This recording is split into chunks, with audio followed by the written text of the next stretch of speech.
Denver's school classrooms have a lot in common with Instagram influencers. They're both hot and they're often empty inside.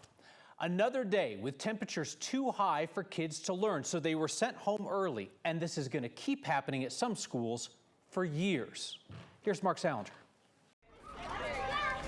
Excitement on the first week of school is cut short by early afternoon. School's let out early because it's 92, 93 degrees right now and only going to get hotter. Hot enough to take a break on the walk home. I really don't think they should have started school today, frankly. Bryce Holder knows it's not much cooler inside at Godsman Elementary in Southwest Denver.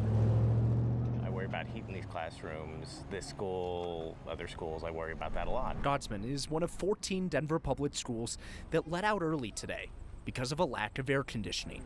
Yet the wait to get AC here could take years. Back in 2020, DPS prioritized which schools without AC would get it first. Godsman is number 48 on the list of 55. Yeah, I wish that the little ones had a higher priority.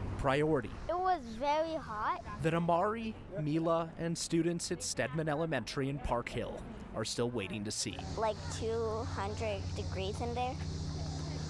We had fans to cool us off.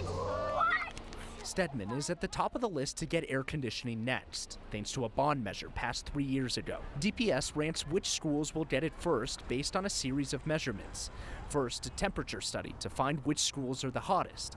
Next, an equity index to determine the percentage of students at a school that are classified as higher poverty or that don't speak English. And finally, a study on which schools without AC have the most students. And it makes it really hard for them to learn. Tara Willis picked up her third-grade daughter from her first day of school and learned she went to the nurse, complaining about headaches. Today, Stedman made the decision to also let students out early. And not just the students, the teachers, the administrators have to teach. This is not good working or learning conditions. It's not conducive to either. The district says around 40 schools still don't have AC, but there's not enough money to install it in 31 of those, including here at Godsman. I went and dropped her off this morning and it was, I'd say, 80 degrees in the classroom. A classroom that becomes unusable on days like this. There's a lot of schools without hope right now of getting air conditioning anytime soon.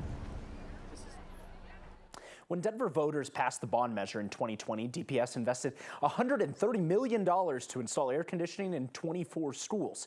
Only 11 of those construction projects have been completed so far. That still leaves dozens of schools without AC in Denver and without any plan to fund more projects that could get them AC anytime soon, Kyle. Here's the thing that I don't get. There's about 40 schools without AC.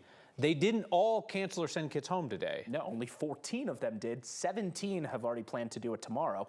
But it comes down to a school-by-school basis, and it's up to principals to say, hey, we want to cancel classes or we want to let kids out early because of the heat, and then it goes to the district and they approve it. So seemingly in Denver, there are some principals who just say, hey, the kids can deal with it, or maybe they're a little sturdier in our school. Maybe some schools are shadier than others. Take that however you want. Yeah, all right. Multiple meanings. Mark Salinger, thank you.